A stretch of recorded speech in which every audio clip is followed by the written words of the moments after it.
Olá, pessoal, tudo bem com vocês? Eu sou o André e hoje estamos abrindo mais uma aula exclusiva para você que está aqui ao vivo e para você que vai assistir depois a gravação. E também para todos os nossos apoiadores da comunidade Praticadamente.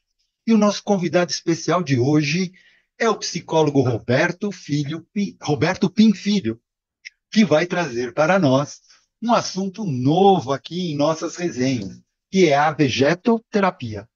O Roberto irá mostrar como foi estruturada a vegetoterapia de Wilhelm Reich pelo neuropsiquiatra italiano Federico Navarro, que vai desde o estresse vivido pelo bebê, passando pelas estruturas biológicas e neurológicas que determinam suas defesas usadas até as possíveis consequências na vida adulta.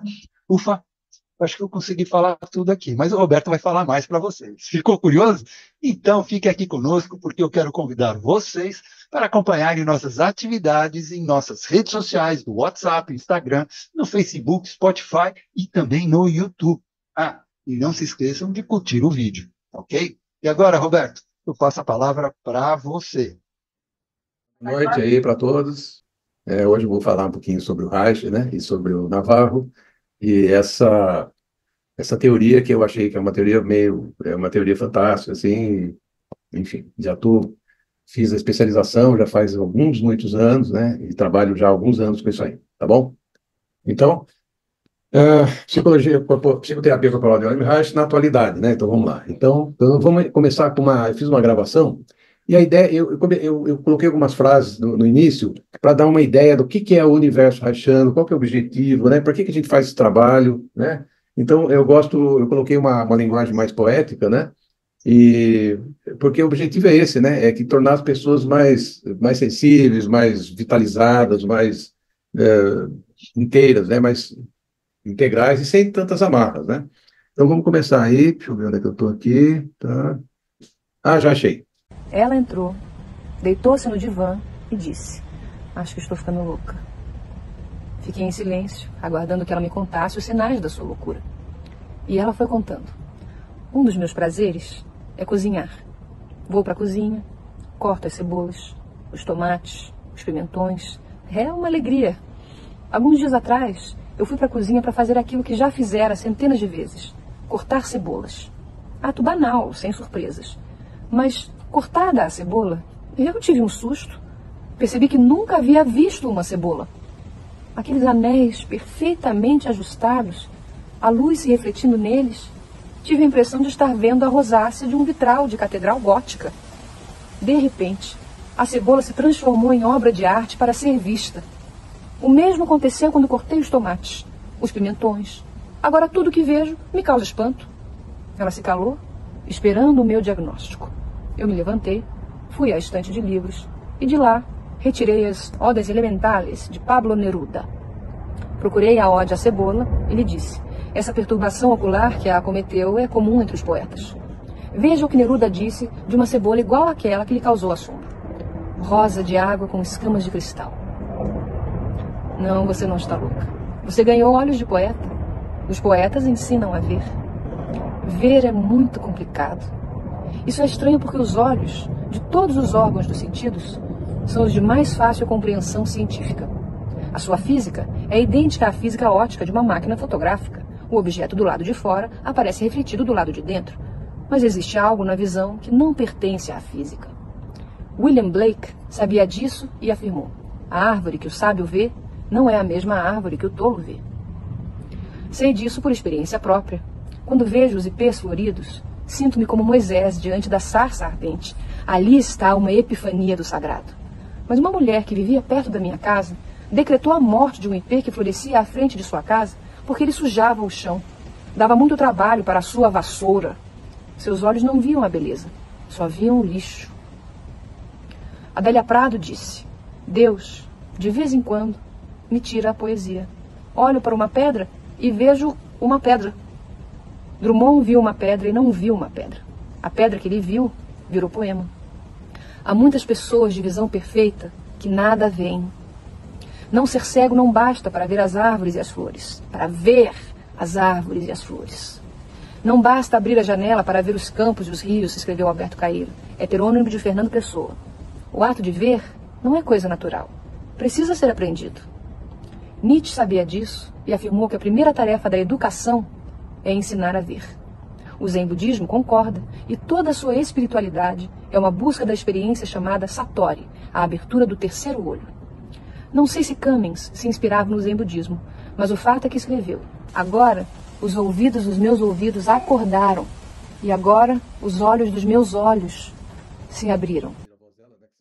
Essa Alessandra Maestrini, né, ela é ótima para declamar. Então, assim, eu falei essa introdução poética por quê? Porque o objetivo do trabalho corporal, principalmente nos olhos, né, que é o primeiro nível, ele tem o objetivo de clarear essa imagem, de trazer para a pessoa não só a visão, mas também essa visão com sentido, né? Visão com sentido, você olhar para as coisas como se fosse pela primeira vez uma visão de criança, né? Então, vamos continuar aqui. Agora, eu vou lendo algumas ideias básicas da importância do resgate da criança interna. Então, o resgate da criança. Há um menino, há um moleque morando sempre no meu coração. Toda vez que o adulto balança, ele vem para me dar a mão. Há um passado no meu presente e um sol bem quente no meu quintal. Toda vez que a bruxa me assombra, ele vem e me dá a mão. Então, assim, a importância da criança, né, como referência. Vamos ver mais. A criança que fui chora na estrada. Deixei ali quando vim ser quem sou. Mas hoje, vendo que o que sou é nada, quero ir buscar quem fui, onde ficou. Como hei de encontrá-lo? Quem errou a vinda tem a regressão errada. Já não sei de onde vim nem onde estou. Devo não saber, minha alma está parada. Essa é do Fernando Pessoa, né? Tem mais uma. É preciso tornar-se puro como uma criança na prática e na vivência do bem. Em verdade vos digo, se não vos converterdes, se não vos tornardes como criança, não entrareis no reino dos céus. Mateus, né, da Bíblia. Então, eles estão falando do quê? Né? Desse lugar que ficou na nossa infância, que, de repente, a gente olhava o mundo e a gente dava sentido para tudo, né? Então, me lembra aquela experiência colocaram numa sala totalmente branca um adulto e na outra sala totalmente branca uma criança e um toquinho de madeira no meio da sala. Passado mais ou menos uma hora, abrindo a porta do adulto, o cara estava enlouquecido lá, querendo quebrar tudo, chutou a madeirinha, enfim. Abrindo da criança, a criança estava brincando de aviãozinho, né? Então, essa coisa da criança é uma coisa bem interessante. Então, vamos lá. Começando agora a explanação aqui. Então, tudo começou com Freud, lá, né, em 1800 e bolinha, 80 e pouco, e Charcot e Breuer. Então, tinha umas pacientes lá que, de repente, não chegavam, outro paciente não andava, e aí chegavam os médicos, olhavam para a lampadinha no olho da pessoa, não tem nenhuma lesão, nada, outro não tem nenhuma lesão na perna, nada, não tem nenhum exame lá, não tem nada, mas não andam. Aí o Charcot, ele pega lá, ele era um hipnólogo, e ele vai lá e hipnotiza essas pessoas, e as pessoas voltam a andar e voltam a ver, sobre transe hipnótico, né? E aí tira do transe, a outra pessoa que não enxergava volta a não enxergar, e a outra pessoa que não andava cai no chão, volta não anda, né? O Breuer também ajudou muito o Freud, e o Freud se encantou com essa ideia, dela que começou a ter uma ideia de, peraí, então tem uma coisa aí que não é física, mas que atua no físico, que é psíquica, né? Muito bem. Então, caminhando, o Freud teve uns seguidores dele, né, uns discípulos. Eu citei aqui os mais conhecidos, mais importantes, tem vários, né? Tem o Adler, tem o Ferenczi, tem o Jung, tem a Melanie Klein, que estudou a psicanálise infantil, da onde veio o Winnicott, né? E aí o Reich também teve os discípulos dele, que se dividem em dois ramos, neo-reichianos e pós-reichianos. Neo-reichianos são aqueles discípulos que colocaram alguma coisa a mais, tá? Vamos dizer, eles contribuíram com alguma coisa a mais. Mas, às vezes, mudaram também algumas coisas importantes do Reich. E os pós-reichianos, eles são ortodoxos às ideias básicas do Reich, embora aprenderam. Então, os neo-reichianos, mais conhecidos no Brasil, são as três bios, né, conhecidos como três bios. Biossíntese, do David Boadella, bioenergética, do Alexander Lowen, né, que é mais conhecido no Brasil, os livros do Lowen, e a biodinâmica da Gerda Boysen, que é uma norueguesa, né? E os pós-reichianos é o Stuart Baker, que é um americano, Nova York, e Federico Navarro. Então, nós vamos estudar hoje, vou falar um pouquinho do Federico Navarro. Na sequência do Federico, um continuador do Federico Navarro, chama-se Genovino Ferri. Eu coloquei Gino Ferri aqui, que inclusive hoje deu uma palestra às 3 horas da tarde na USP, né? Ele é um italiano, com tradutor e tudo.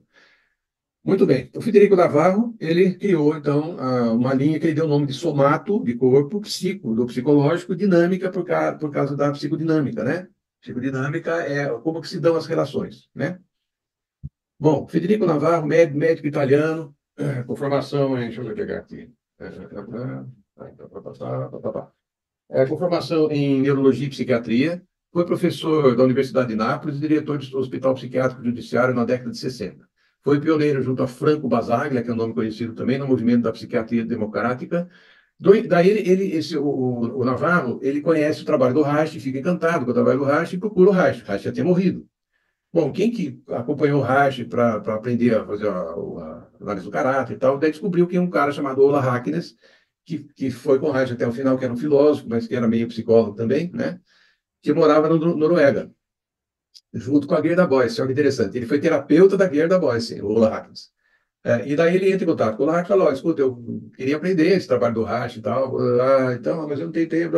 Bom, eu posso ir nas férias. Então ele foi nas férias dele, do Navarro, do Ola Harkness, foi nas férias para a Itália e deu a formação da vegetoterapia reichiana pro Navarro, tá? Ele que mais uma equipe dele, uma turma dele lá, né?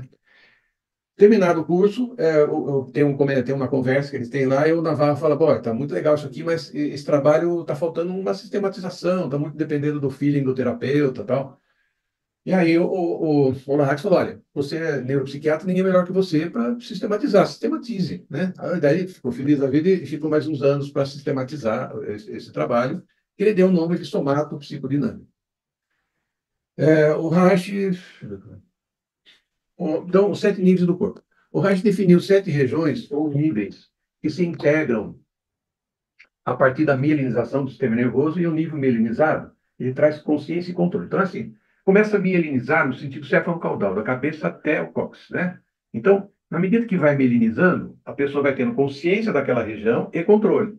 Então, o bebê ele tem consciência do olho, nariz, ouvido, boca, língua né? Boca, ouvido, nariz e olho, tá? Então ele consegue mexer o olho, ele ouve, ele mexe a boca, ele abre a boca, ele mama tal, mas ele não tem controle neuromuscular ainda.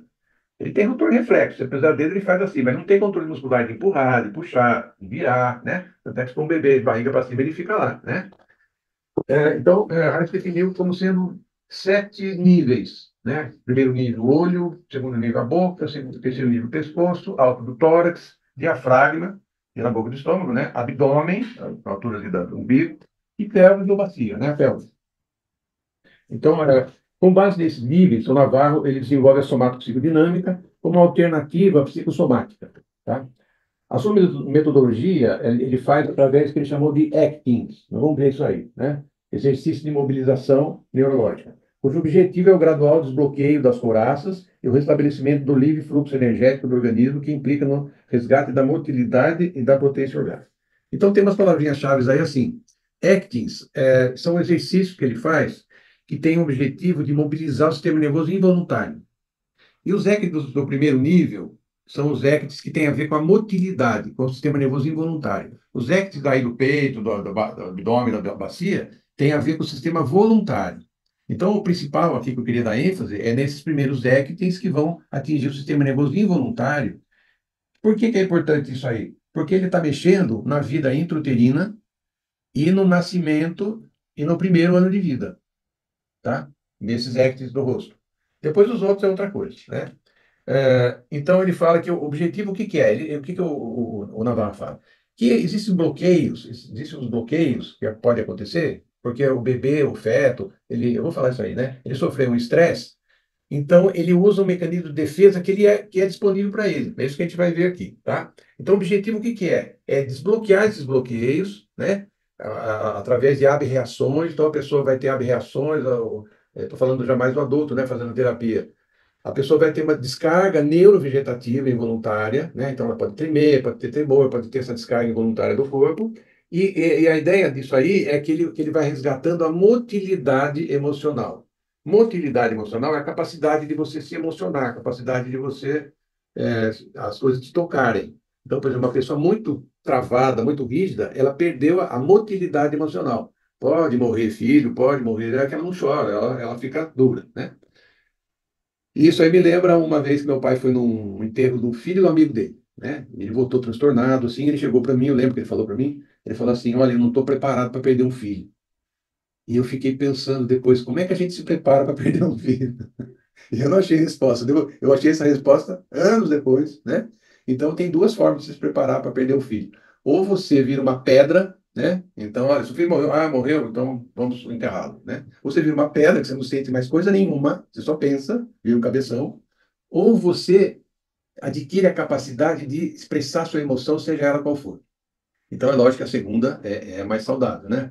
Porque, eu esperei um filho, eu já vi uma cena, uma vez um pai e uma mãe esperando, morreu a filha e o filho num acidente, e a hora que eles entraram lá, o pai se desesperou, tirou o relógio, malhou na parede, no celular, não sei o que, e saiu para a rua gritando, assim, né? Então, esse pai, pelo menos, ele está botando para fora essa coisa aí insuportável, que é perder um filho e uma filha. Né? Uma perda insuportável, insubstituível. Já a pessoa que fica contida, não que ela não sinta, né? Ela sente nas profundezas, mas né, eu acho que ela não sente, não sente. Não. Então vamos continuar aqui. Navarro dividiu as fases do desenvolvimento em três campos. Então estou preparando o que é o Navarro, como é que é o campo de trabalho dele. Então ele sacou o seguinte: ele dividiu em três campos. O primeiro campo é o ambiente do útero, é quando o bebê está dentro do útero da mãe. Nasceu, aí ele tem o contato com a mãe, tal, ambiente familiar, tá? E o terceiro campo é o ambiente social, quando o filho vai para o mundo. E ele considera também, na linha do tempo, ele considera que o bebê, desde quando ele é gerado, né? Ele considera embrião até 8 semanas, né? Seria mais ou menos 2 meses e tal. Então, 8 semanas é embrião. Do nona semana em diante, até o 10º dia de vida, é o feto. Ele considera como feto. Pós-nascimento, do 11º dia de vida até o nono mês, e do nono mês até a puberdade, da puberdade em diante. E por que ele faz essa separação?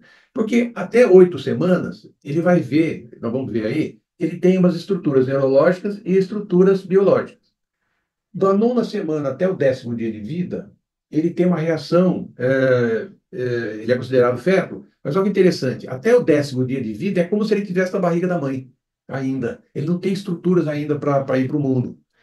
Do 11º dia de vida até o nono mês, por que nono mês? Porque no 8º, nono mês começa a desenvolver a neuromuscularidade. Ele vai começar a ser capaz de criar subjetividade. Tá? Então tem umas fases. Então, por exemplo, começa a crescer dente. Então, por isso que fala assim que o ideal é que o bebê ele mame até o nono mês, porque no 10º mês já tem dentinho, se não tiver leite, ele vai morder o bico do peito da mãe, vai ser o inferno. Muito bem, continuando aqui. Base da somatopsicodinâmica, que é a somatopsicodinâmica. Usa a teoria do cérebro trino de MacLean. Então, eu estou preparando vocês para a teoria. Quer dizer, ele usa o quê? Ele usa aí as três fases, né? Ele usa campo útero, familiar, social e depois divide os meses. Muito bem. Aí ele usa como teoria. Tem um cara americano, MacLean, que é conhecido já, que ele dividiu o nosso cérebro em três partes, três funções. Que são, ele chama de cérebro trino, né? Então, são três em um. A gente separa para ficar didático. Então, assim, cérebro reptiliano. Qual que é o objetivo do reptiliano? Qual a função dele? É a vida, proteger a vida. Então, desde a gestação, o bebê tem o cérebro reptiliano, desde a barriga da mãe. Desde quando ele é feto, ele tem o reptiliano. Reptiliano. Então, é o sistema de luta ou fuga, sistema para garantir a vida. Ele independe do raciocínio, tá? É um sistema involuntário. Tá?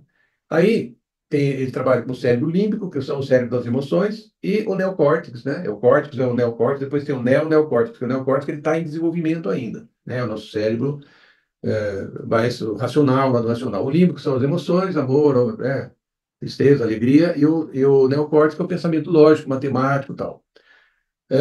Ele usa o conceito também de sistema nervoso, neuroendócrino, neurovegetativo e neuromuscular. Então, o neuroendócrino corresponde àqueles 2 meses que o bebê é embrião, não é considerado feto ainda. Tá? Então, quer dizer o quê? Que naqueles 3 meses lá, o sistema nervoso do bebê é neuroendócrino, ele trabalha trocando hormônio. Ou seja, vou adiantando, fazendo spoiler já aqui. Se ele tem uma situação de estresse ali, vamos dizer assim, se a mãe não quer o bebê, se a mãe tentou tirar o bebê e tal, não sei o quê, né? E a defesa dele, ele não tem musculatura, nem tem sistema nervoso vegetativo, ele não tem o simpático parasimpático ainda formado. Então ele vai se defender, né? Contraindo células, soltando hormônio, contraindo células, tá? Neurovegetativo. Neurovegetativo, musculatura involuntária, aí já entra o simpático e o parasimpático. Musculatura involuntária, que é a musculatura lisa. Musculatura voluntária é estriada, aquela da vontade, eu vou e pego o objeto. A involuntária é a lisa.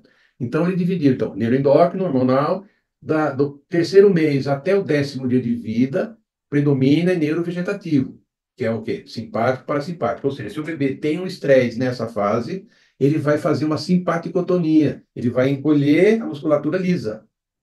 Né? Lembrando que o simpático encolhe e o parasimpático expande. Então, prazer, parasimpático. A dor, o medo, simpático. Tá? Então, ele faz uma simpaticotonia. E neuromuscular, quando ele tem, lá para o 8º, 9º mês, ele tem já neuromuscularidade, então ele pode querer empurrar, puxar, querer e tal. Tudo bem? Vamos caminhar.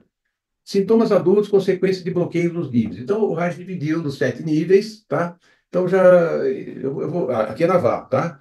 Então, primeiro nível, o que é o primeiro nível? Olho, ouvido, nariz. Então, são os telereceptores, que são regidos pelo sistema nervoso involuntário, né? Isso aí da fase fetal, simpático para simpático. Aí, vamos falar assim, se teve um bloqueio ali. O que é um bloqueio? O Navarro coloca emoção primária, medo e prazer. Medo, emoção primária, medo. Se o bebê sente medo, o cérebro reptiliano dele, né, faz defesa, e ele faz o quê? Ele faz uma simpaticotonia. Se ele tem já o controle do sistema nervoso, peraí. Se ele tem o controle do sistema nervoso simpático parasimpático, ele faz uma simpaticotonia, né? E ele faz quando que ele faz isso aí? Quando que, por que que, não, já estou adiantando. Por que que o olho, ouvido e nariz? Porque a criança nasceu, ela só tem controle disso aqui. Então, o estresse que ela vive no nascimento, o medo que ela vive, vai criar um bloqueio, que segundo o Navarro, o Reich mesmo, vai ser a origem da psicose. Né? Psicose ali, se é um bloqueio parcial, núcleo psicótico. Né? Segundo nível, boca. Oral insatisfeito, oral reprimido, borderline. Então, por exemplo, se a criança nasce, é porque assim, vou explicando para não ficar, eu vou repetindo para ficar mais palatável, que isso aí é complicado. O René Spitz, ele estudou a criança, quando a criança nasce, toda criança, ela nasce, ela busca uma referência que é o rosto da mãe, porque ela não enxerga direito ainda, e abre a boca para mamar. Se por acaso essa mãe não põe o peito lá, ou não tem leite, ou a mãe teve depressão pós-parto, a mãe está ausente, ou se a mãe morreu, ou qualquer transtorno, vai criar um bloqueio total. Por quê? Porque a criança, vou explicando, se vai ficar muito complicado, vocês falam. O que acontece? A criança, quando nasce, ela tem uma energia no olho que vai buscar o contato com a mãe. Ela quer fazer contato com a mãe. Isso aí é biológico. Tá? E abre a boca para mamar. Então, ela quer fazer o contato com a mãe e abre a boca para receber o leite, para mamar. Se a mãe não está lá, a criança, o Winnicott fala assim, a criança vive angústias impensáveis. O Winnicott faz uma coisa bonita. Então, o que faz? Essa energia que estava no olho para fazer contato vai para a base do cérebro, para o polígono de Willis, que é onde está ali o cérebro reptiliano. Ela volta para dentro, ela se encolhe para se proteger. E aí o olho fica sem energia, origem da psicose. Você pegar um esquizofrênico, por exemplo, o catatônico, ele fica parado assim, 8 horas. Você passa a mão assim, não pisca o olho, não tem ninguém ali dentro. Por quê? Porque ele não tem energia no olho nenhum, ele não está presente para fazer o contato. Muito bem. Então, por isso que é importante. Primeiro, o olho e tal. E segundo, então, se a mãe não estava ali, ou a mãe não está presente e tal, olhar para a boca, mas não tem peito, não tem leite, ele sente angústias impensáveis e ele vai fazer qual que é a defesa dele? É neurovegetativa. Ele não pode reclamar para a mãe, pô, cadê o peito? Né? Ô mãe, onde você está? Ele não sabe falar, ele não sabe nada. Ele nem tem noção do outro, que o outro existe. Né? Ele é mais por instinto. Então, é uma coisa, por isso que é terrível, porque, então, por exemplo, oral insatisfeito, se ele tem um bloqueio, se ele abre a boca para a mãe, não tem leite. Se não tem leite, ele vai ter desenvolver uma patologia que a gente chama de oral insatisfeito. Tá?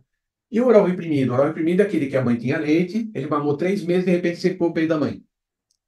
Aí ele está com aquele impulso, já está com aquele prazer, e de repente acabou. Né? Então ele é obrigado já a ir começar a mamar na mamadeira, ele perde o contato. A função da mamada, por que é importante?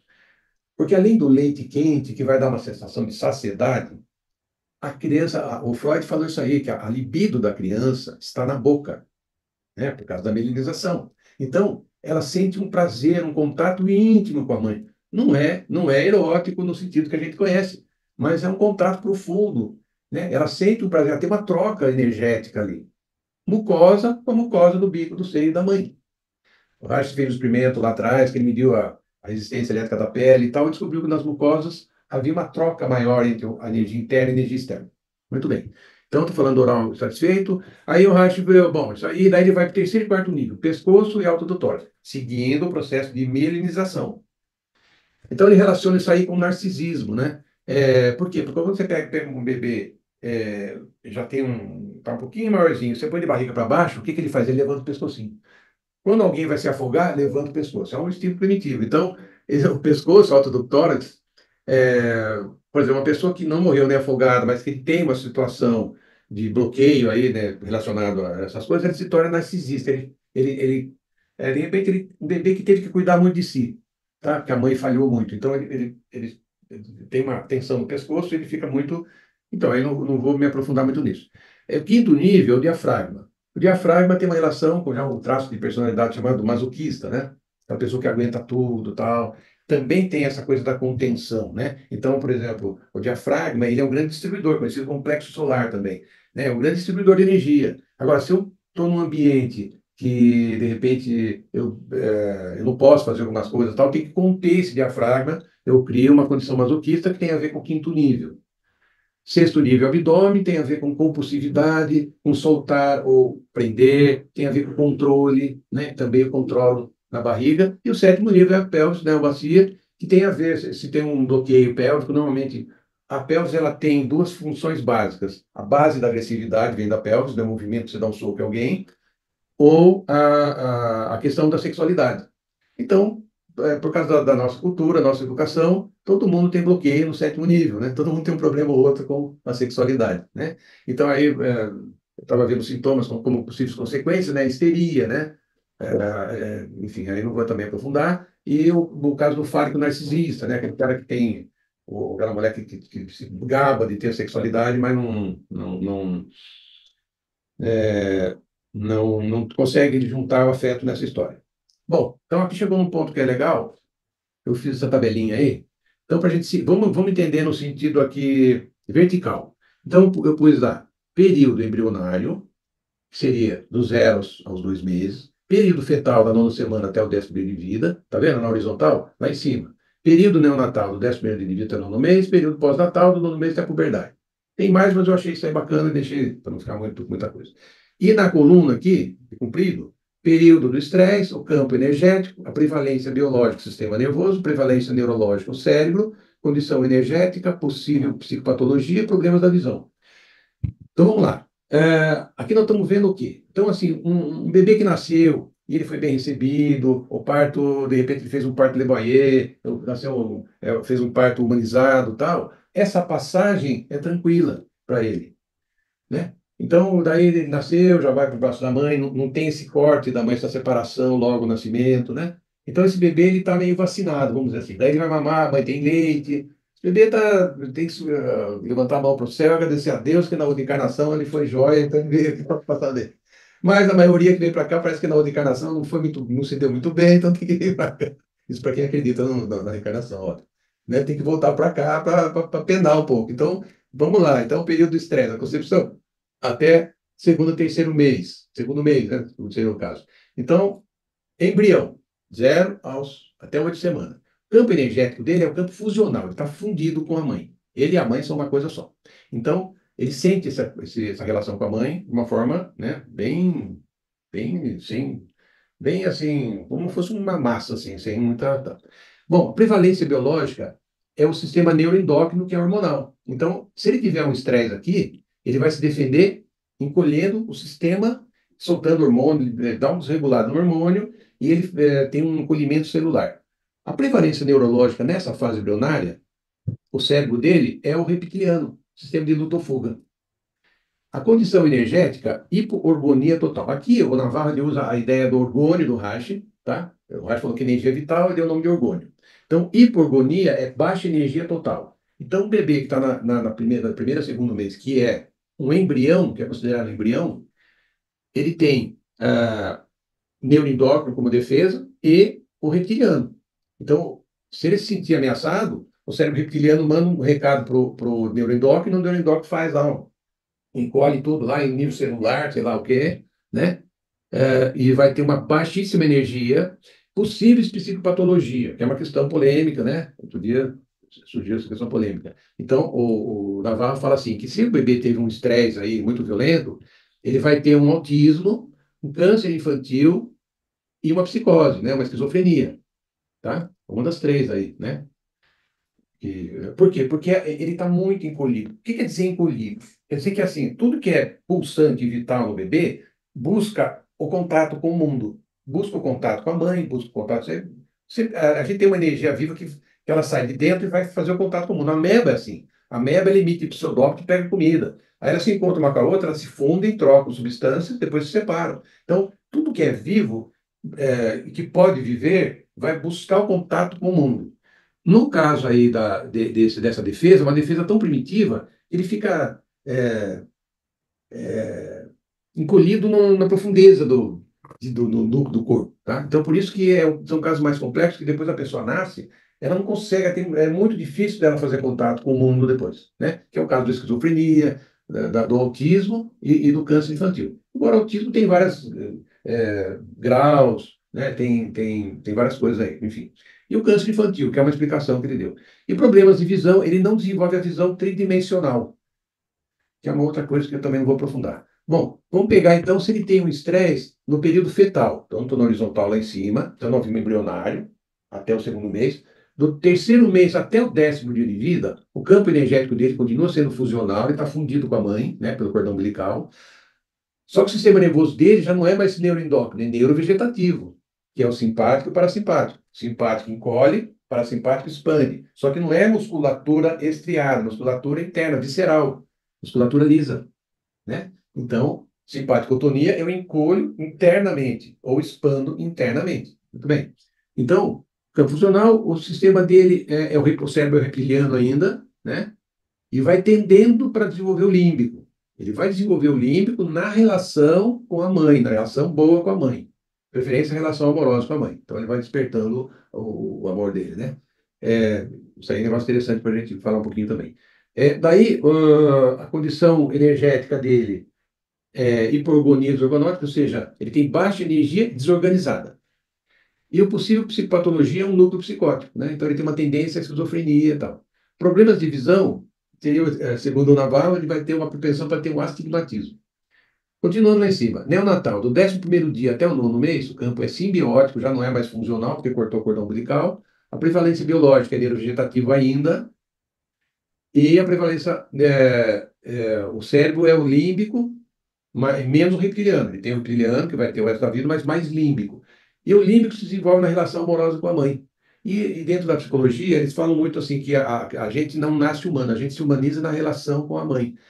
Tem um filme muito interessante do Steven Spielberg, que é AI, Inteligência Artificial, que é a história do menino, não sei se vocês já assistiram, que ele era um boneco, né? Ele era um robô, e as mães que não podiam ter filho adotavam ele, e ele tinha característica. Você falava a palavra lá, ele começava a te amar, de verdade. Então ele era um robô que amava. Então a mãe pega, então é assim, você leva para casa e você fica com ele. Se você sentir que você ama ele, você fala uma palavra e ele vai te amar, começar a te amar também. E aí, pô, eu acho que o Steven Spielberg teve a influência do psicólogo lá, por quê? Porque a palavra era assim, eu te amo. Né? Então ela fala, eu te amo, menina, eu também, mamãe. Então, assim, é exatamente assim que acontece, que o límbico se desenvolve. O amor da mãe desperta o nosso amor.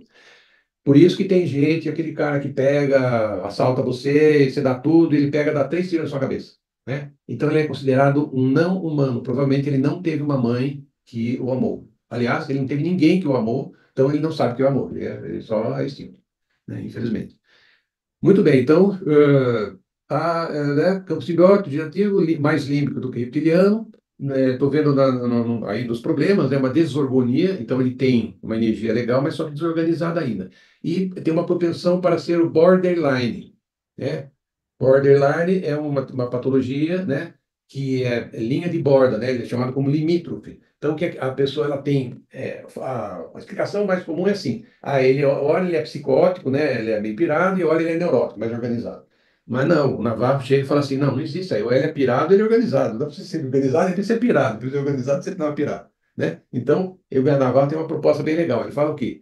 Que esse bebê, ele teve uma falha ali, então ele tem um núcleo psicótico, ele teve uma situação muito ruim, que gerou uma psicose nele, só que depois ele foi maternado e tal, então ele criou uma estrutura de cobertura do núcleo psicótico. Então, aparentemente, ele é bem estruturado, mas o que acontece? Se essa pessoa sofre uma pressão do mundo tal, ela pode eclodir um núcleo psicótico, pode dar aquele cara super certo, de repente ele perde o emprego, ele fica totalmente desorganizado, pira, sai para a rua doido, começa a beber, enfim, né? Então, assim, vamos lá. Vamos ver.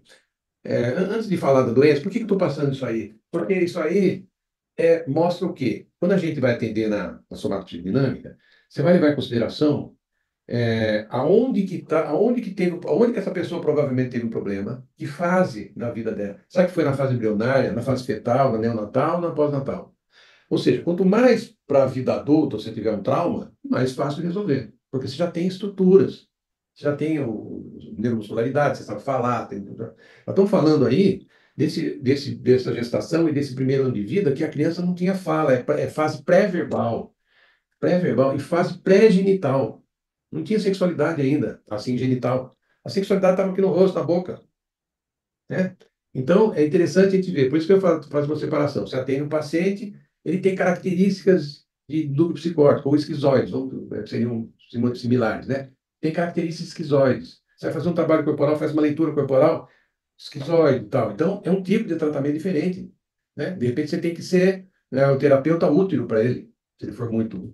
De repente, você tem que ser o terapeuta mãe, fazer maternagem, se ele não, se na fase da amamento. Então, assim, se o paciente nasceu e viu um ambiente hostil, né?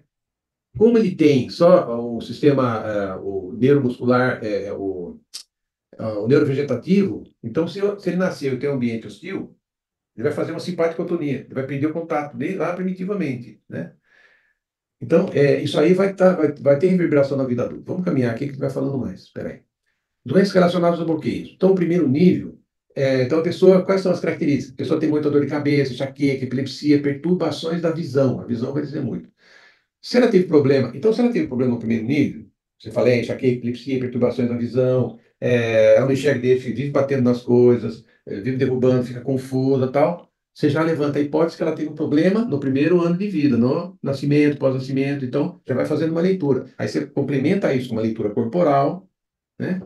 Se é o segundo nível, se a mãe falhou na amamentação, que é a boca, então a pessoa vai ter uma propensão para ter bulimia, anorexia, cleptomania, obesidade, carência, né? Sendo que o primeiro nível, a pessoa nasceu e ela entrou em contato com um ambiente hostil. Já o segundo nível da boca, ela não teve ambiente hostil, mas ela teve uma mãe que não amamentou direito, ou uma mãe que abandonou. Então, o primeiro nível é a rejeição, a criança sentiu o ambiente, a rejeição, e o segundo nível, o abandono. E é importante fazer essa diferenciação. Às vezes chega um paciente na clínica, tal, conta uma história, mas peraí, qual que é a tua dor, qual que é a tua queixa? É mais a rejeição, você se sente rejeitado, o outro não te quer, você não devia ter nascido, ou, olha, eu vou cuidar do seu irmão lá, você fica aí. Abandono, diferente. Então, abandono, também, os dois são ruins, não sei o que é pior. Os dois são ruins. Só que a rejeição como a pessoa está rejeitada logo que ela nasceu, a estrutura dela de defesa é muito arcaica. Então ela vai criar uma estrutura, ela vai fazer uma simpaticotonia. Já o oral, a pessoa falhou na amamentação, ela vai fazer não vai fazer tanto uma simpaticotonia. Mas vamos por aí. Terceiro e quarto nível, pescoço e tórax, doenças, artrose, cervical, escoliose, coisas da faringe, esôfago, laringe, tireoide, timo, coração e pulmão, está relacionado com bloqueio nesse nível, né? O terceiro e quarto nível, pescoço, né? E o tórax, ó. Quinto nível, diafragma, distúrbios gastrointestinais, ejaculação precoce ou retardada, angústia. Então, dependendo do que o paciente traz de queixa, você já vai fazendo um projeto terapêutico para ele. Aonde que ele teve uma falha materna? Foi logo que nasceu? Foi na amamentação? Foi depois? Foi com o pai, né? Mas principalmente ele vai dar o enfoque importante nessa primeiro ano de vida, porque é aí que se estrutura a personalidade. A base está aí. Sexto nível, abdômen, então aquela pessoa que chega tem diarreia, retocolite, úlcera, apendicite, cálculo renal, prisão de ventre, né? A pessoa que contém, né? Então, sétimo nível, pelvis e bacia, hemorroida, cistite, ejaculação precoce, frigidez, impotência, enurese noturna, estão relacionados com bloqueio do sétimo nível. Então, por exemplo, o sétimo nível, a pessoa que tem bloqueio no sétimo nível, não necessariamente ela tem problema lá na primeira infância. Então, o sétimo nível já é na fase edípica, ali, 3, 4 anos, né? Quando o menino começa a querer o amor da mãe, e tem o pai ali, e de repente fala, não, vai dormir na sua cama, que essa mulher é minha, fica para lá, né? Então, ele ele vai ter que lidar com o amor dele, né? Enfim, mas aí é outra história. Então, Navarro junta as coisas. Pensa que na vida intrauterina, o cérebro é o reptiliano e o sistema nervoso é o neurovegetativo. E o sentido, o sentido mais presente quando o bebê está na barriga da mãe é o auditivo. Antes do visual e o gosto e o cheiro, o auditivo. Ele ouve, e como é que um bebê ouve? É como se ele tivesse uma banheira cheia de água, ele ouve meio, né? Ele ouve o mundo exterior e a mãe de uma forma meio como se tivesse o ouvido tapado. E aí tem já está adiantando, porque isso aí o Navarro cria a ideia, ele chama de actings, que são exercícios, né? Que dá nome de exercício, para iniciar, para trazer memória, porque a memória, nessa fase do primeiro ano de vida, não tem a memória neuronal, é memória corporal. Então, ele cria uma situação parecida com aquela para ver, né? Então, ele cria a ideia do acting da concha. Então, é bom aqui no ouvido, durante um tempo, que ele colocou como 15 minutos, que o objetivo é conectar a memória por meio de sensações, tá? Então não é memória assim, nossa, eu estou lembrando que eu nasci e estou saindo da vagina da minha mãe. Não, não é isso. Mas a sensação, né? O que vem, quando a gente faz o acting, o paciente relata a sensação. Então, e também como já o segundo, então assim, ele percebeu que o acting, ele é diagnóstico. Então, se eu fizer um act aqui, ficar 15 minutos, eu passei de sentir que ele está protegido, quentinho, bem-estar e tal, quer dizer que na fase intrauterina ele não teve nenhum problema. Não ficou fixado nada, não. E ele chama de engrama. No muscular é engrama, como se fosse um imprint, né? Então, ele não fica fixado. Então, beleza, ficou 15, depois 15 minutos, nada. Outra sessão, 20, 25 minutos, nada, beleza. Vamos para o próximo. Vamos para o próximo. Então, vida intrauterina legal. Nasceu, o que que ele faz? Ele abre o olho, procura uma referência e abre a boca para mamar. Esse é o segundo acting, né? Então, daí ele vai adotando que a criança, quando nasce, busca uma referência. Tal. Então, o segundo acting, o que que é? É olhar a lanterna. Põe uma lanterna, ponto fixo, 15 minutos, né? E assim, se a pessoa teve algum problema nessa fase, é impressionante. A pessoa fica inquieta e não para, e fica incômodo, e não sei o que, e vem e tal. Se a pessoa teve aqui no ouvido, se ela teve uma situação intrauterina ruim, ela fica muito inquieta, põe a mão no umbigo, fala que está esquentando muito, fala que é um nosso negócio insuportável e tal. Então ela vai dando dicas. E os ECTs, eles servem para diagnóstico e também como maternagem, como terapêutica, além da conversa e tal, né? O segundo ECT é um ponto fixo com a luz da lanterna, onde é pedido para o paciente fixar o olhar por um tempo específico. Se o paciente teve alguma situação de estresse no nascimento, ele vai ter reações neurovegetativas durante o ECT. A luz da lanterna estimula o músculo ciliar, estimula a epífise, impedindo a produção de melatonina e ativa a hipófise e toda a atividade cortical. O terceiro ECT, a boca, trabalhando com os olhos, o objetivo seria de preencher um vazio neuropsicológico. Então, a gente faz uma relação que a criança nessa fase não tem psiquismo. Então, nós estamos lidando com a coisa primitiva, mais estrutural, né? Então, ele bola numa lanterna, né? Que não é só ele que fazia, já tem uma outra mulher lá que fez um trabalho rachando, ela fazia uma pessoa com uma lanterna, a pessoa seguia o olho, então lá, o que que está atrapalhando com o olho?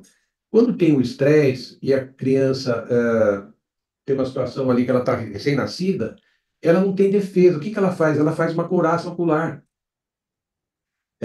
Ou ela tira a energia do olho, ou ela move o olho para cima, para baixo, para um lado, ou ela estica aqui, ou estica ali, ou ela afasta a coisa, ou ela puxa para perto, ela faz isso com o olho. E isso aí vai definir também as doenças do olho, que também serve como diagnóstico.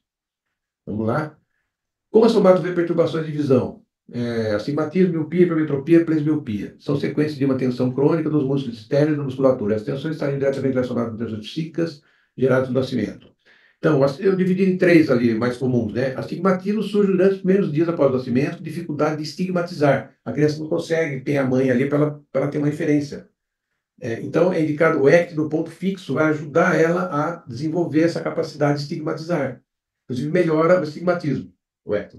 A miopia surge do aleitamento com mãe estressada, que torna o aleitamento muito penoso, muito mecânico para a criança, né? Então, a criança tem uma necessidade de entrar em contato com essa mãe, ela tenta trazer a mãe para perto, né? Então, tem o acting, que é o quê? Que é o René Spitz, ele observou o quê? Que quando a criança está mamando, ela olha para a mãe e olha para o bico do peito. Olha para a mãe e olha para o bico do peito. Esse é o terceiro acting. A gente faz com a lanterna.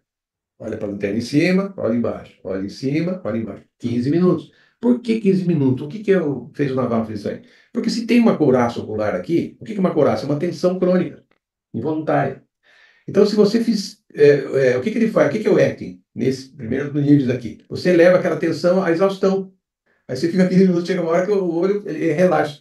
Relaxou o conteúdo emocional, as memórias vêm à tona. Só que elas vêm em forma de sensação. Então é muito comum a gente fazer o trabalho com uma lanterna e começar a escorrer uma lágrima aqui do paciente, assim, né? Enfim, mas aí eu também não vou aprofundar nisso. E a hipermetropia, o bebê vê longe, foge do aqui e agora. Então, se ele nasceu, o ambiente é muito hostil, né? Ou tem perigo ali, ele afasta a ameaça, talvez, ou porque não tem braço para fazer.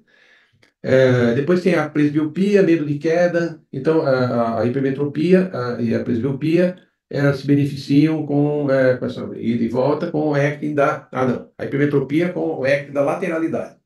Você vai para um lado para o outro aqui e mordendo uma borracha, né? Vai expressando sua raiva, seu medo, sua raiva. Enfim, e o último é a presbiopia, que é a vista cansada, que tem a ver com uma relação com medo de queda, né? Então, também o último acting, que é o acting da rotação. Você pede para o paciente seguir com o olho sem mexer o pescoço, com o olho. O bloqueio no primeiro nível é a reação do recém-nascido ao ambiente de destrutividade no pós-nascimento. O bloqueio total gera psicose, já falei isso aí. A psicose tem como característica a reatividade. O cérebro reptiliano envia aos estímulos visuais. Para a Gaiarsa, a cuidado visual da retina tem a função de organização motora e espacial. Nós estamos estudando no livro Reich 80. Ele falou o quê? Que o olho eu posso afastar objetos, pessoas, só usando o olho, depende de onde que eu olho, depende de onde eu ponho o foco, né? Só que assim, ele fala assim, uma coisa que é importante, que esse olhar com foco, ele determina a minha postura e a minha ação em frente àquele objeto, ou àquela situação. Então, uma pessoa que tem um núcleo psicótico, então, numa situação ruim, ela sai de cena, ela embaça a vista, ou ela tira o foco, só que nesse momento ela se perde espacialmente e ela não consegue se organizar em relação às coisas. Então, é aquela pessoa, né, aqui o bloqueio ocular corresponde a uma cegueira emocional e espacial, fundamental sua integração com a boca. Pessoas com bloqueio ocular vivem trombando com coisas, se queixam de confusão, desorientação, sentem meio perdidos de si mesma. Por exemplo, eu tenho uma paciente e ela relatou um fato que foi bem interessante. Ela estava com o filho dela pequeno e ela estava olhando para o filho assim e sentindo um contato com o filho, ela começou a entrar em contato com amorosidade e tal, e de repente ela sentiu que o olho dela desfocou, né? Aí a gente trabalhou um pouco essa questão, de repente, assim, o entrar em contato de verdade com alguém, né, para ela, pela experiência primitiva dela, foi muito ruim.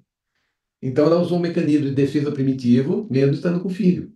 Então ela dissociou, ela saiu do contato, né? E foi uma queixa dela para a sessão, olha, não sai de contato, tal, não sei o quê, né? Aí trabalhamos outras coisas, aí veio memórias de infância, enfim, mas aí outras histórias. Muito bem. Tratamento acting, deixa eu ver. Tem isso aqui que é o último, né? Então, isso aqui é um pouco para as regiões do corpo, né?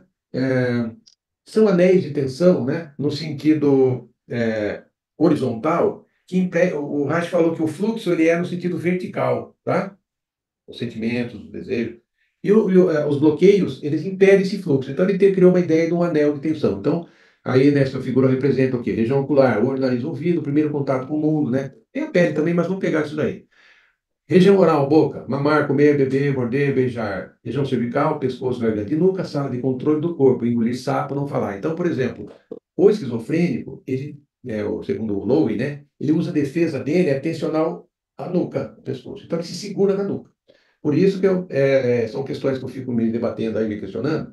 Às vezes você faz um trabalho corporal de soltar muito o pescoço do esquizofrênico, ele pode entrar no surto psicótico, porque daí ele não tem mais defesa contra um monte de emoções terríveis que ele teve lá, angústias impensáveis, vem aquele turbilhão, ele se desorganiza completamente, ele foge pelo olho, está no surto psicótico, saiu fora do corpo, saiu fora da realidade. Então, são questões que eu levanto aqui. Região torácica, peito, braço, mãos, amor, ódio, angústia, orgulho, abraçar. Região diafragmática, porta de passagem entre as sensações do abdômen e pelvis. Abdominal, fonte de vida, processos básicos, primitivos, sensações viscerais, conter ou soltar. E região pélvica, bacia, perna, origem da vida, sexo, agressividade e prazer. Então, eu queria voltar aqui. Tratamento. Como é que é o tratamento da somatodinâmica? Você pega o paciente, você faz uma leitura dos tipos de caráter dele, você pode fazer o tipo do caráter reichiano ou o Lowen deu uma melhorada aí, então é esquizoide, oral, psicopático, masoquista e horrível. Você vê aonde que o paciente se encaixa mais. Obviamente que o esquizoide ele teve um problema lá ou da vida intrauterina, ou do 11º dia de vida, ou no primeiro ano de vida. Tá? Então já é um paciente que você tem que tomar um certo cuidado, porque você tem que ser, de repente, o terapeuta útero, né? Que acolhe, que tem um cobertorzinho quente para embrulhar ele, e que vai fazer muito essa coisa do olhar. Então, por exemplo, já tive paciente que eu peço para ele olhar nos meus olhos. E ele, quando olha nos meus olhos, o olho dele arregala como se ele fosse ter um pânico. Tá?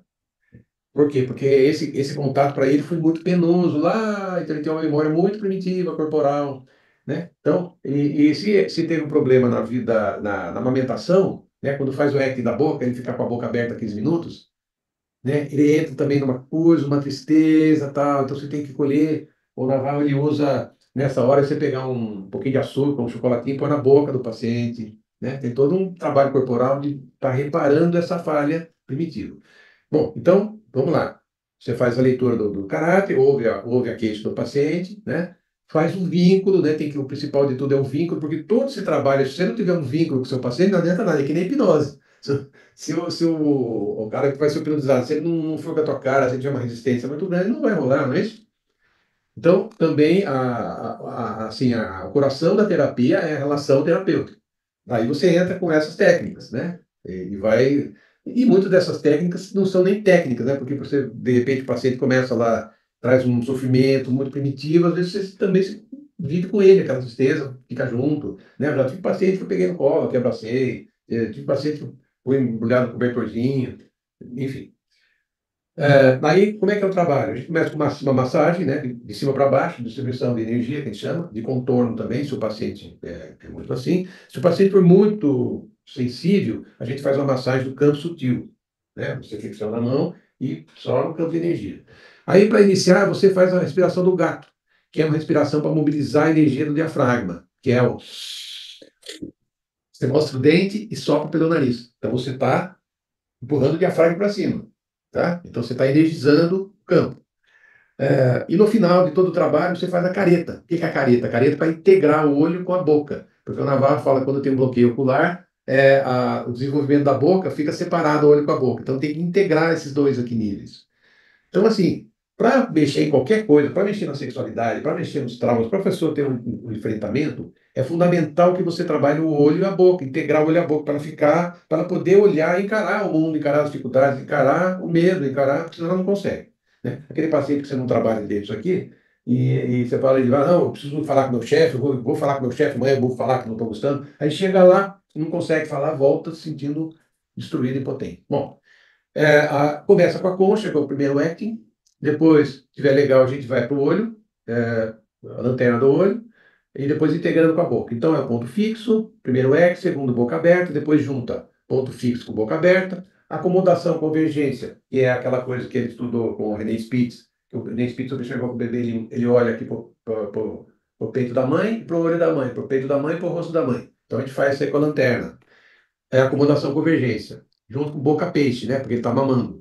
Já fazendo assim com a boca e tal. Depois o outro acting é a lateralidade, morder e mastigar, corresponde ao 8º mês, que é a época que toda criança ela fica meio olhando de lado, assim, ela estranha, estranhos, né? Ela se sente e tal. Então, essa lateralidade. E o último é a rotação dentro sobrepostos, que é a espacialidade e temporalidade. Então, tempo e espaço, ela vai se situando no tempo e no espaço, que tem uma relação com quando a criança começa a andar, ela tem que calcular o espaço, o tempo. Então, é fundamental. Então, é dado uma atenção muito grande esse primeiro nível, porque ele envolve o sistema nervoso involuntário, ele envolve respostas, defesas primitivas, que não adianta você falar. Então, por exemplo, você falar para o paciente. Então, paciente com um pânico lá, com medo de desintegrar, tal, núcleo psicótico, levanta a questão. Paciente oral, tal. Então, são dois níveis, são duas estruturas muito frágeis, né? Que você tem que tomar o maior cuidado com essas duas estruturas. É, por isso que é importante. Então, você tem que seria, sem essa base, eles não conseguem, né? Então, por exemplo, eu tenho um amigo meu que fez um trabalho corporal e ele ligou para mim falando que ele estava sentindo que ele ia desintegrar, que ele ia enlouquecer, que ele ia não sei o quê.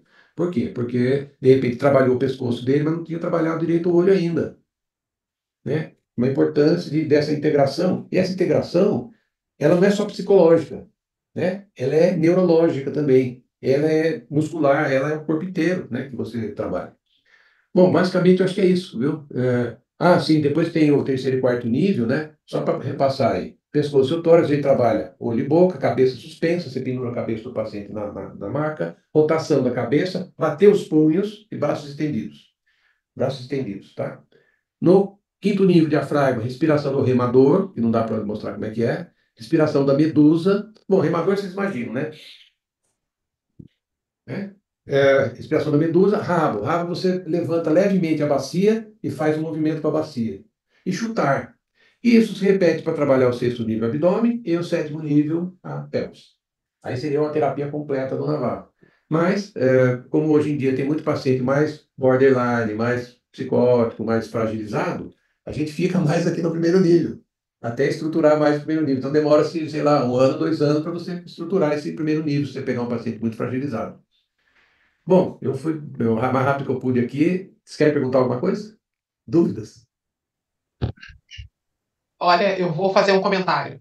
Muito bom, Roberto. Gostei muito, porque a gente está estudando, como você lembrou, o livro Reich 1980, né? E deu para fazer muitas conexões com o nosso estudo, com o que você falou, né?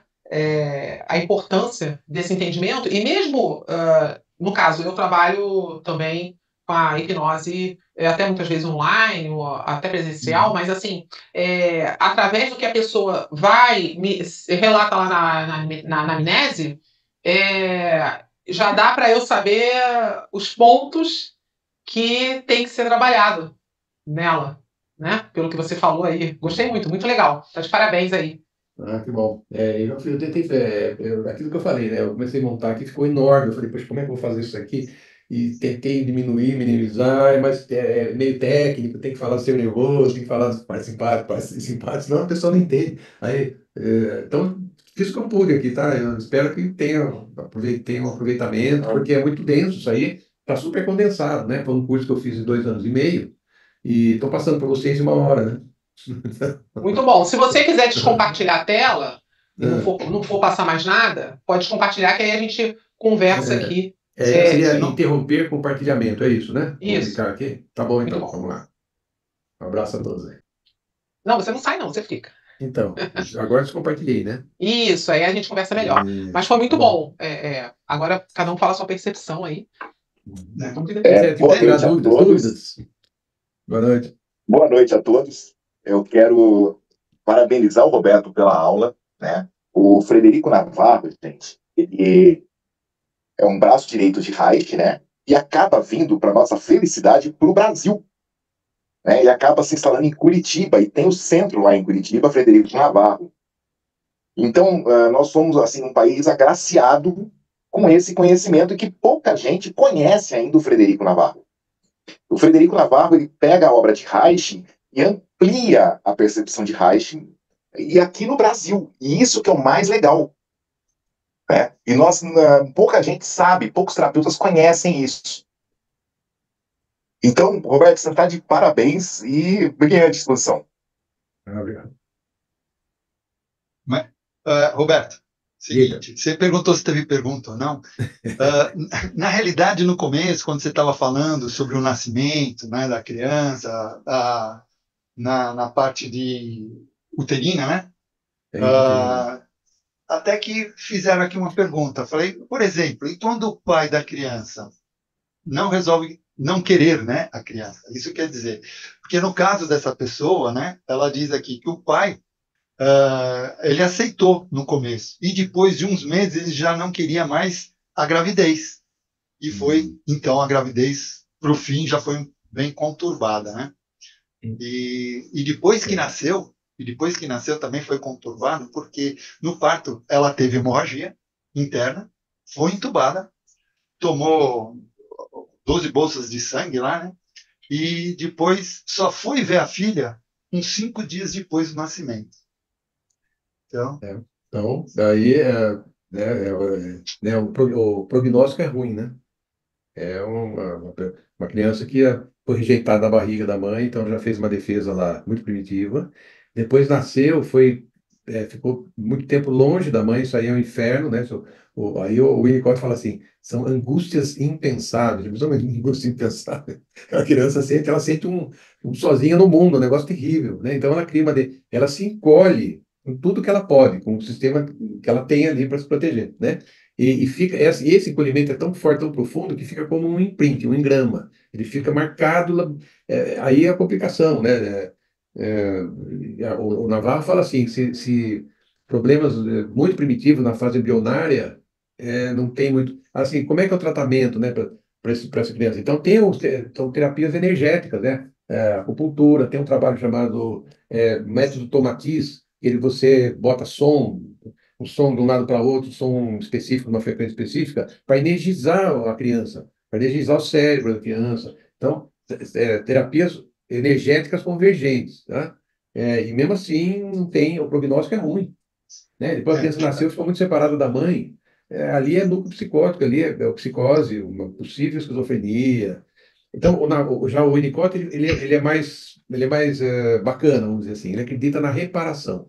Então, ele fala assim que a criança ela tem que passar por algumas coisas para ela se constituir, para ela entrar no processo de amadurecimento. Se ela não tem essas algumas coisas, ela vai arrastada. Ela vai se desenvolvendo, porque o cérebro se desenvolve, tudo, mas ela fica com essa sequela, vamos dizer assim. O Winnicott fala assim, mas se você, mesmo depois, se você fizer uma reparação, essa criança ela retoma o processo de amadurecimento. Então, eu gosto da ideia do Winnicott, né? Eu me sinto meio Winnicottiano, porque eu acredito, É, né, nessa o Roberto, retomada. no caso aí está sendo colocado no chat que ela não rejeitou a criança, e que a criança não apresenta nada, né? É uma criança ainda, né? E assim, a gente sabe que muitos problemas não apresentam na infância, eles vão se apresentar na fase adulta muitas vezes, né? Ou na Por isso que já é adolescência, bom, ou na na adolescência, por adolescência, isso que já é bom normalmente, fazer um trabalho sim, antes que ele se sim, apresente, não é isso? sim. Inclusive, tem um trabalho, assim, tem uns haitianos que eles fazem o bebê nasceu e tal, eles fazem um trabalho de um tipo de uma massagem no bebê, que é um pouco aquela Chantala, você ouviu falar? Do Le Boyer? Uhum. Le Boyer foi lá na Índia e viu que as crianças lá eram todas saudáveis, pulavam, tudo sorridente, pô, aquela miséria lá, todo mundo sorridente e tal. Aí ele começou a pesquisar e ele descobriu, foi na casa de uma mulher que se chamava Chantala, e ela descobriu o quê? Que ela fazia uma massagem no bebê. Ela punha o bebê lá, um olhinho quente, ela esquentava, e ela fazia uma massagem nas perninhas, depois nas costas, depois esticava o bracinho aqui, esticava o bracinho aqui, esticava a perninha, esticava a perninha. Então, esse contato, vamos falar assim, energeticamente, ela estava energizando essa criança. Deixa eu dar um exemplo para você. Uma vez nasceu lá uns cachorrinhos em casa, tem uma cachorrinha lá, cruzou, nasceu os cachorrinhos, e eu ficava observando ela mamar. Então, deu uns 7 cachorrinhos. Então, eu vinha lá, tinha dois que não conseguiam chegar na mama, para mamar. Eles ficavam lá, ficavam meio caidinhos assim. A mãe via, pegava o cachorrinho, lambia assim, da barriga para cima, da barriga, o cachorrinho levantava e ia de novo lá. Então é mais É, ou na menos isso. verdade, na Né? verdade, o Roberto, eu vejo como, com isso, né, você está assim fortificando o fato de que é muito importante e necessário a criança ter atividades de brincar, atividade de interagir com outras crianças, atividade de. E as crianças hoje em dia estão ficando só no celular e no O computador. celular é a Isso está grande praga da atrofiando. humanidade. É a grande praga. Exatamente. Né? E aí o que que acontece? O pessoal que É, entende só está deixando crianças mexer com 16 anos em diante. Exatamente. Então, o que que acontece? Isso que você falou, né? Massagens, terapias físicas, levar a criança para fazer atividade física, para praça, para esporte, né? Eu acredito que tudo isso ajuda muito no desenvolvimento da criança. Pelo que Sim. você está falando, o caminho é esse mesmo, né? Sim, mas eu falei especificamente na criança que tem um nascimento ruim, que vem de mais especificamente nesse sentido, que tem uma gestação ruim, que tem um nascimento. Então, essa criança, ela precisaria ter esse contato energético da mãe maior, ela tem que dizer, tem gente que tem eu ouvi falar um furor infantil, já viu? Pega tipo um balde assim, e põe uma água Uhum, quente com já sal vi. ali, põe a criancinha, fica sentadinha ali, e ela se Uhum. sente acolhida. Então, por Acolhida. exemplo, nos pacientes assim, a gente faz a massagem de contenção, que é uma massagem de contenção, para ela sentir o limite do interno do corpo com o mundo. Então, por quê? Porque o psicótico ele não tem essa percepção de pele, de limite. A energia está fora, né? Ele é um contínuo com o mundo e por isso que tudo entra, né? Então, a pessoa que tem um trato psicótico esquizoide, Eu tenho paciente assim que fala assim, nossa, eu estou sofrendo, porque eu estou vendo que muitas crianças estão morrendo no mundo. Sabe? Tudo entra, né? Fala, meu, precisa criar uma casquinha, vamos criar uma casquinha aí. Você não é responsável pelo mundo. Vamos cuidar do seu entorno. Fala, José. Uma pergunta. Quando a criança nasce e acabou de nascer, vem com algum probleminha que precisa ficar afastada da mãe. Existe um limite de tempo que esse afastamento possa não ser prejudicial? Ó, todo afastamento é prejudicial, né? O ideal é que a criança nasça e já vá, nos partos mais, parto humanizado, parto Leboyer. Então, o parto Leboyer nasceu a criança, né? Parto natural, não corta o cordão umbilical até ele parar de pulsar. Por quê? Porque a criança está oxigenando através daquele cordão. Então, se você nasceu, cortou, a criança tem que aprender a respirar e ela vai sentir asfixia e vai errar até ela acertar. E ela não vai acertar, ela vai acertar a hora que ela chora. E daí, naturalmente, ela vai respirar, né? Ela vai ter um ritmo respiratório. Então, ela passa por uma situação de estresse danado quando corta o cordão. Então, eles falam o quê? Parto humanizado, a criança nasce, põe na barriga da mãe imediatamente. Porque imagine, ela está num lugar quentinho ali, protegido, tal, de repente ela nasce, corta o cordão, ela fica a criança ela não tem consciência do outro nem de si. Ela está num contínuo comum. Então, por exemplo, quando põe a criança junto com a mãe, ela sente um continente, que a mãe é continente para ela, ela sente alguma coisa. Imagina que você fosse um astronauta, tá? Então você está perdido no espaço, assim, de repente tem uma nave, aqui você gruda na nave, opa, ufa, né? Então, assim, é uma referência. A criança é a mesma coisa. Ela precisa ter Uhum. essa referência do contato, a mãe, o cheiro da mãe, o som, a energia da mãe, porque ela estava dentro da mãe. Ela e a mãe eram uma pessoa só. Fez Então, essa. eles falam que o tempo é o mínimo possível de separação. E o que a gente vê nos lugares que nasce criança, né? É que não, a criança às vezes fica. Por exemplo, eu tive uma paciente que o filho dela nasceu com 7 meses, né? Ficou na incubadora. E ela falou: o que que eu faço? Eu falei: você vai lá todo dia e você põe a mão na criança, você passa a mão nela, você canta uma musiquinha para ela, você conversa com ela, fica com a mão em contato. Imagina que você está passando todo o seu amor para tua mão, para ela, né? E depois a criança dela cresceu e levou um dia para me conhecer. Foi legal. Eu fiz essa pergunta porque Ah, vou dar um exemplo aqui do meu filho. Quando ele nasceu, ele demorou para nascer, então foi ficando bem roxinho, acho que o cordão já estava envolvendo no pescoço dele, então demorou um pouco. Então ele foi direto para a incubadora, né? tá. E ficou um tempo lá, né? Acho que não chegou a ficar um dia, ficou horas, né? Por isso que eu perguntei se esse tempo já poderia trazer aí alguma situação, algum problema, né? Não, então, mas aí tem uma relação do onde que teve a situação traumática e o tempo. E depois o pós-traumático, se teve um acolhimento. Então, por exemplo, tem um cara chamado Peter Levine, ele estudou muito o estresse pós-traumático. Então, ele seguiu lá um esquilinho, e o esquilinho vinha um tigre, lá, sei lá, um guepardo, sei lá que bicho que veio correndo atrás do tigre, e o esquilinho, não sei se era esquilinho ou coelho, agora não tenho, não lembro. Ele correu, deu uma patada, raspou nas costas do esquilinho, o esquilinho entrou no buraco lá, e o tigre não entrou. Dia seguinte, o esquilinho estava andando lá. Mas falou, pô, o que que acontece no dia seguinte que ainda andando? E assim, isso acontece com isso com uma pessoa, né? Por exemplo, eu tive uma paciente que ela estava andando na rua, veio um cara deu um soco na cara dela, caiu de pronto. Aí ela não saía na rua mais, quando saía, quando vinha gente perto dela, punha a mão no rosto, né? E demorou meses para ela voltar a ter liberdade para andar. Então, assim, o que que define, né? É o pós-traumático. Por quê? Porque o esquilinho, quando chegou lá, ele achou um ambiente agradável, um ambiente acolhedor, e aí ele parece que filmou esse esquilinho, o esquilinho ficou no ambiente acolhedor e ficou um tempão tremendo. Nesse tremor dele, ele estava descarregando todo aquele estresse, aquela adrenalina Catarse. que ele viveu. É uma questão catártica. Ele teve uma abreação catártica, né? Então ele ficou lá. E o que acontece com a moça? A moça chegou na casa lá, falou, ela não tinha uma relação boa nem com o pai nem com a mãe, ela não teve com quem viver isso aí, ela teve que capsular isso aí e ficou nisso, ela ficou nisso, ficou no medo, ela não teve. Aliás, a maioria das situações traumáticas, elas acontecem porque elas não têm o acolhimento depois do trauma.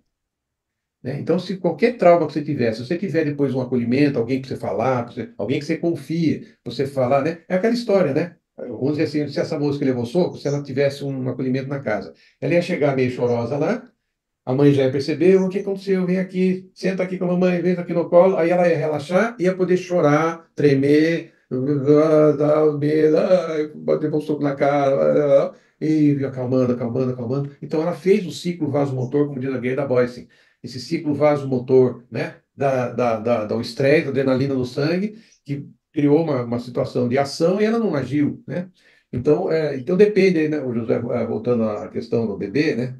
Depende se foi bem cuidado depois, se foi bem cuidado depois, seu filho. Então, se ele foi bem cuidado depois, se ele recebeu todo e esse cuidado, como diz o Winnicott, né, que ele chama de maternagem, é corporal. Então, não adianta falar, tudo bem, fique bem. Não, tem que abraçar, tem que botar no colo, a pessoa tem que sentir, ela tem que se entregar para ela completar o ciclo vasomotor, para ela poder tremer, para ela poder ter uma catarse, para ela poder chorar, para ela poder falar, para ela poder botar para fora, não só psicicamente, mas fisicamente, né? Então, nós estamos trazendo a ideia que a neurose, que a psicose, ele não é uma coisa mental só, é uma coisa psicofísica, que envolve o corpo inteiro, né? Envolve o corpo, envolve a energia da pessoa, o corpo, as glândulas endócrinas, os chakras, se vocês quiserem também falar. Então está tudo ali envolvido, né?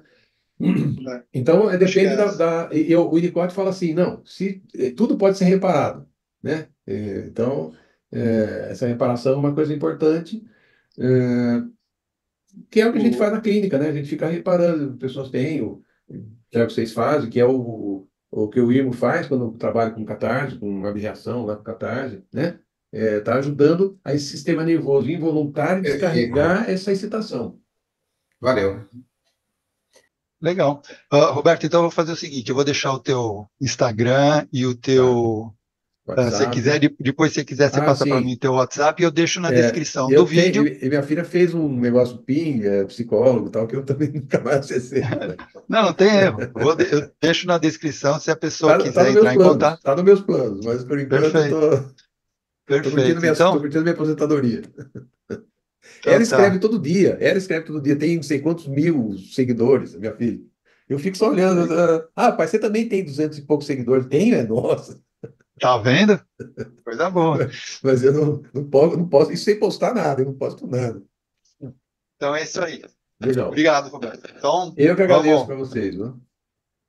Então, estamos encerrando mais uma aula sensacional, muito esclarecedora, por sinal, e espero que vocês tenham gostado. E lembrando a todos que mandaremos os comunicados das nossas próximas aulas pelo Instagram e pelo WhatsApp. Então, aos nossos seguidores e apoiadores da comunidade Praticadamente. Em nome do Praticadamente, agradecemos imensamente ao nosso professor de hoje, Roberto Pinto Filho, e a todos que estão aqui presentes ao vivo e para você que está assistindo essa gravação dessa aula. Eu lhe convido a interagir deixando seus comentários, sugestões e feedbacks, porque isso é muito importante para que possamos melhorar e trazer o melhor conteúdo para vocês. Não se esqueçam de curtir e assim juntos podemos fazer a diferença e transformar a vida das pessoas. Então vamos nos despedindo e a gente se vê na nossa próxima aula do Praticadamente. Até lá, pessoal. Obrigado.